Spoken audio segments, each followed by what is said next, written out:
সালাম আলাইকুম।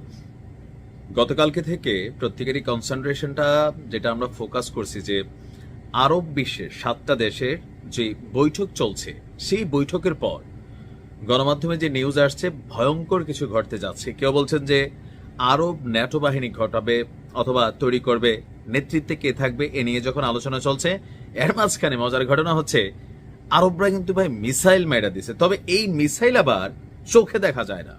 অনেকে ভাবতে পারেন যে এই উন্নত প্রযুক্তির মিসাইল আরবরা কিভাবে তৈরি করলো যেটা চোখে দেখা যায় না, কারণ আমেরিকার তৈরি সর্বোচ্চ আধুনিক যেই যুদ্ধ বিমান আছে স্টিলথ প্রযুক্তির, সেইটাও তো চোখে দেখা যায়, কিন্তু আরবিদের এই মিসাইল কেন চোখে দেখা গেল না? ছোটবেলা ওই যে আমি বলি আর কি, যখন আমি ছোটবেলা কত ধরেন 10-12 বছর বয়স আমার, তখন ফুটবল টুটবল খেলতে গেলে বা ক্রিকেট খেলতে গেলে অনেকের সাথে ঝগড়া হইতো।